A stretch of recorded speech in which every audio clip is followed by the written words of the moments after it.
Bonjour à tous les amis, j'espère que vous allez bien. Aujourd'hui on se retrouve pour une nouvelle vidéo pour ce dernier jour de Mercato. Hector Bellerin rejoint quasiment officiellement simplement le FC Barcelone en faisant une résiliation de contrat avec le club d'Arsenal. Il va rejoindre simplement le Barça. Donc dans cette vidéo, comme d'habitude, on va voir ses points forts et ses points faibles, ses qualités et ses défauts du joueur. On va voir si on en a vraiment besoin de ce joueur. Aussi on va voir la forme du transfert. Est-ce que c'est un prêt avec option d'achat, un prêt sans option d'achat, un transfert net ou un transfert avec option d'achat obligatoire. Bref les amis, je vais donner énormément d'informations dans cette vidéo, donc restez bien jusqu'à la fin de la vidéo.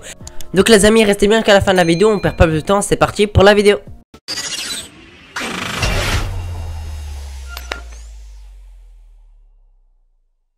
Les amis, on va commencer par simplement les informations, puis on va présenter le joueur, on va dire ses qualités, ce qui pourrait rapporter au Barça, etc., etc. Donc pour l'instant, on ne sait pas encore exactement, soit ce sera un prêt sans option d'achat jusqu'en 2023, donc il va nous servir toute cette saison 2022-2023 au poste de latéral droit, parce que le poste de latéral droit, il y a vraiment beaucoup de lacunes là-dessus, donc on va en parler plus précisément un peu plus tard dans la vidéo, où on parle simplement que Arsenal résilie son contrat, donc il rejoindra gratuitement, simplement, totalement gratuitement le FC Barcelone. Et en plus de ça, Bellerin veut rejoindre le Barça. Donc il y a déjà cette envie, il y a déjà cette motivation pour quitter son club pour le FC Barcelone, pour son projet, pour simplement le prestige de jouer au Barça. Et également il va baisser son salaire drastiquement. Je pense qu'il va vraiment diviser son salaire par énormément. Donc c'est vraiment quelque chose de saluable, parce que franchement il va vraiment baisser énormément son salaire. Donc ça reste quand même une perte d'argent. C'est que tout le monde aime l'argent, donc c'est pas toujours simple de simplement accepter une grosse baisse de contrat, même s'il reste riche, même si il va gagner quand même beaucoup d'argent par rapport à nous. Mais franchement c'est assez saluable, parce qu'il y a beaucoup de joueurs qui ne veulent pas baisser son salaire, qui veulent rejoindre le club en augmentant leur salaire ou en gardant le même. Lui il rejoint le club pour simplement pour son projet, pour gagner des trophées, parce que il a déjà joué à Arsenal.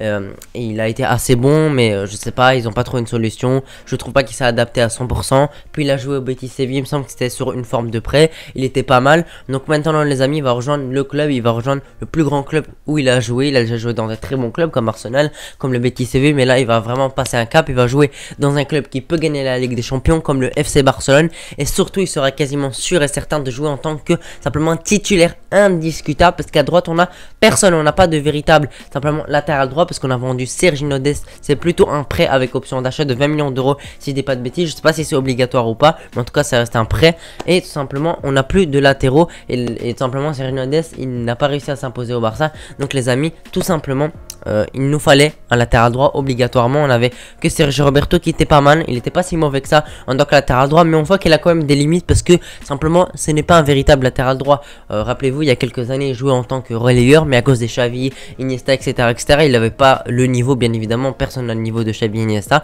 pour simplement essayer de prendre leur place. Donc simplement le coach, si je dis pas de bêtises, c'est Luis Enrique qui a décidé de le décaler au poste de latéral droit. Et franchement il n'était pas incroyable à ce poste là, il pouvait que dépanner. Donc Sergio Roberto n'est qu'un milieu et n'est pas un véritable latéral droit, même si au fil du temps, en jouant quasiment tout le temps ce poste là, tout simplement il s'habitue à ce poste et il y joue régulièrement, et il a un peu plus de qualité au ce poste, mais ce n'est pas un véritable latéral droit. Maintenant on a Bellerin, un vrai latéral droit tout simplement. Je vais vous présenter maintenant le joueur qu'on a donné, maintenant qu'on a donné toutes les informations. Donc il y a pas mal de choses à dire.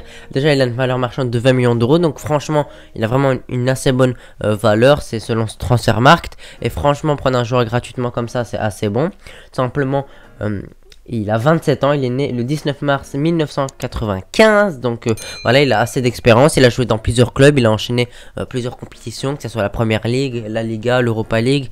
Je sais pas s'il a joué la Champions League, je vais vous dire ça un peu plus tard, mais en tout cas il a joué dans pas mal de compétitions. Et bien oui, il a déjà joué la Champions League également, donc il a joué dans à peu près toutes les compétitions. Il est espagnol, il n'est pas sélectionné par la Roja, simplement Luis Enrique n'est pas intéressé par lui. Il fait 1m77, il est droitier bien évidemment, parce que c'est un latéral droit.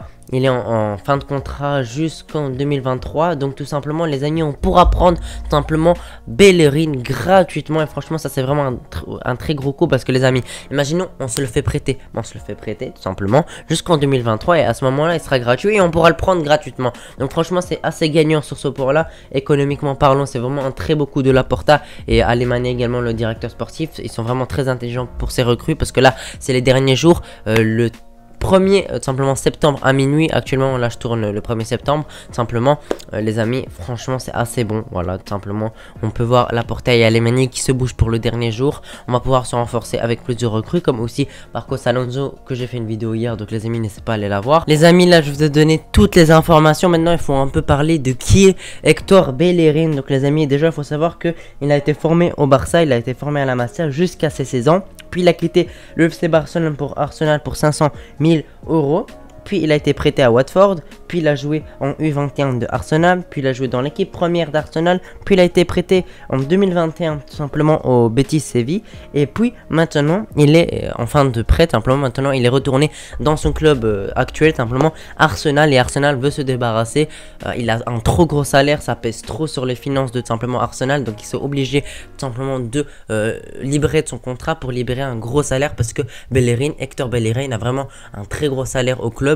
Donc simplement ils sont obligés de le résilier, et ça on profite simplement pour le Barça pour le prendre, déjà pour le recruter. Donc les amis, le Barça qui sont très malins vont prendre simplement Hector Bellerin avec simplement un prêt sans option d'achat ni rien, parce qu'après je vous ai dit la saison prochaine il sera gratuit. Donc le Barça, si on voit vraiment qu'il performe etc, que simplement il a pris sa place, bah on pourra signer simplement, le prendre gratuitement, et ce serait vraiment un très gros coup de la part du FC Barcelone de prendre un joueur de qualité, parce que Hector Bellerin c'est un joueur de qualité qui a 27 ans, qui n'est plus tout jeune mais qui n'est pas vieux non plus, bien évidemment. 27 ans, il a encore beaucoup d'années devant lui, donc ça c'est vraiment très intéressant d'avoir ce genre de joueur. Simplement c'est un joueur assez expérimenté mais qui reste pas vieux non plus, il garde quand même sa jeunesse, il n'est pas simplement à son prime, il n'est pas à son meilleur niveau, il peut encore faire mieux, il peut encore progresser, et je pense qu'il peut exploser au FC Barcelone. Bien évidemment il a les cartes en main, il peut encore faire plusieurs choses, il peut encore pour moi réussir au Barça. Ses qualités, il y en a plusieurs. Déjà sa vivacité, il est assez vif, c'est un joueur avec le ballon qui est assez vif,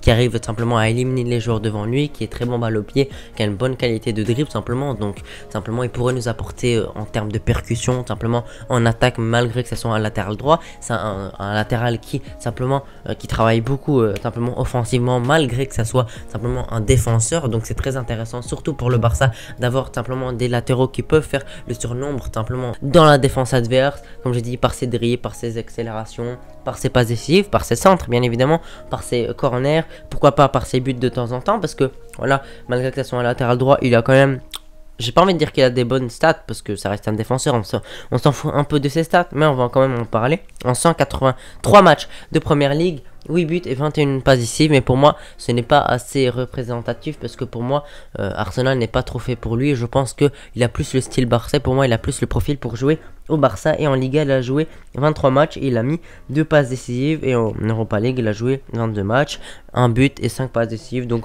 voilà, il est décisif de temps en temps, il peut faire des passes décisives de temps en temps, il peut marquer, donc ça c'est intéressant, c'est un critère à garder, tout simplement c'est un critère à retenir, que tout simplement ce joueur là, Hector Bellerin, pourrait simplement nous apporter aussi en termes de but et en termes de passes décisives. Il garde beaucoup de qualité, comme j'ai dit, aussi sa rapidité de temps en temps, parce que Bellerin s'est blessé, peut se blesser, c'est un joueur pas fragile mais qui se blesse de temps en temps. Donc Sergio Roberto pourrait pallier à ça si à un moment simplement Bellerin est absent, ou à un moment pour le faire souffler, parce que on va jouer énormément, on va enchaîner beaucoup de matchs parce que la Coupe du Monde s'approche de plus en plus. Donc Sergio Roberto pourrait prendre sa place de temps en temps pour le faire souffler dans des petits matchs de Liga, pourquoi pas en poule de Ligue des Champions, si à un moment on est sûr dans les derniers matchs d'être qualifié, bon, on pourrait le faire souffler, etc., etc. Vous m'avez compris, parce que il risque de se blesser, donc il faut éviter ça par simplement le faire souffler et pas le fatiguer musculairement, parce qu'il risque d'avoir une blessure musculaire, et on sait que ça dure plusieurs semaines, et c'est vraiment chiant. Voilà, faut dire les termes, c'est vraiment chiant à des moments, parce qu'il nous faut notre équipe au complet pour les grands matchs, pour espérer gagner des trophées tout simplement cette saison 2022-2023. Donc voilà les amis, je vous remercie d'avoir regardé la vidéo jusqu'ici. Si vous l'avez apprécié, n'oubliez pas de vous abonner et de liker la vidéo. Notre objectif simplement c'est les 30 000 abonnés, on se rapproche de plus en plus, là on est bientôt 28 000. Je vous remercie vraiment pour vos abonnements, et on espère atteindre les 30 000 très rapidement. Voilà les amis, on se retrouve pour une prochaine vidéo. Merci d'avoir regardé jusqu'ici, je vous souhaite une très bonne journée, ciao.